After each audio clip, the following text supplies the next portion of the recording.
Well, guys, not a great week for GameStop this week. We bled quite a bit over the last 5 days, so we're just going to talk about what happened this week, what may have caused the share price to decline a little bit, some of the future events that are going to happen, which will hopefully propel the price or cause the squeeze to happen, and just a few other things that's going on with the week here. So we're going to get into some GameStop updates. So if you like the content, think about subscribing. No, if you don't, that's fine too.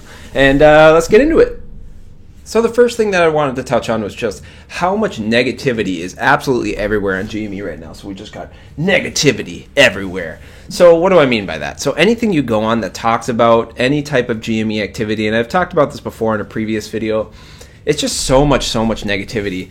And what would propel a person? So like, if I don't like a stock, I'm not going to go ahead and bash it unless I'm going to make money off of if it goes down, right? So if I have puts, maybe I would bash it. If I had a short position, maybe I'd bash it.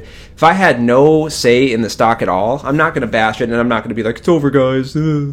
So, like, all you see on, like, Yahoo Finance I look at, because I just think it's kind of funny, and it actually reinforces positivity to see all these negative comments. It's just looking for huge volume of negative commenters, which on Wall Street Bets even, where everybody's like a permabull on it, you'll even see accounts doing that, and you can check over their account history, and it's just negative. So when you see somebody that is posting like if you click on Yahoo Finance, you'll click on their name, you'll see, oh, they posted 30 times something negative in the last hour about GME, and it's like, oh, well, obviously this guy's like, full of crap.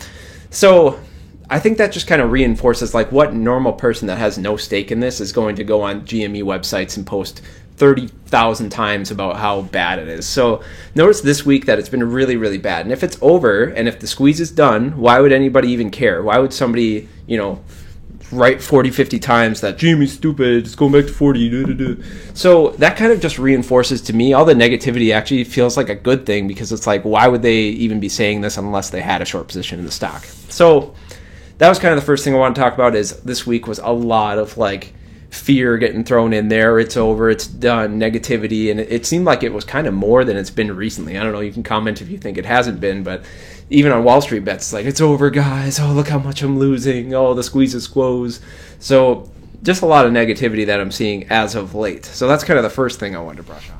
And to go off those last comments of the negativity and everything, I think it also must be mentioned that every single article has been quite negative too.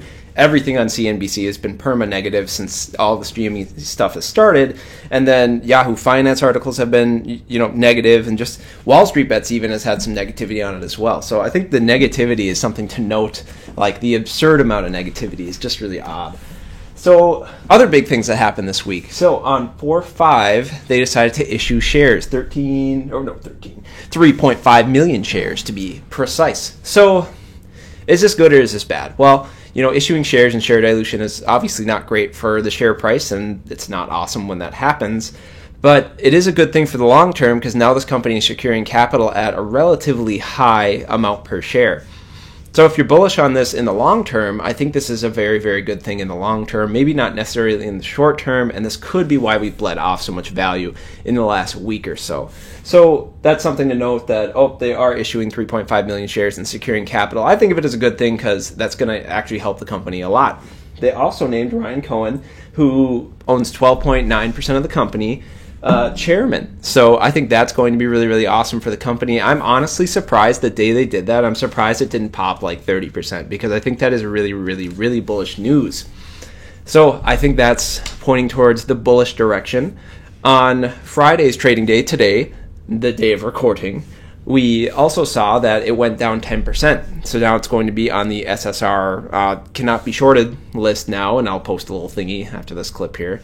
So now we know that it cannot be shorted on Monday. Granted, we haven't really seen a crazy pop when it hasn't been able to be shorted anyway. So some other stuff that is possibly bullish for next week here.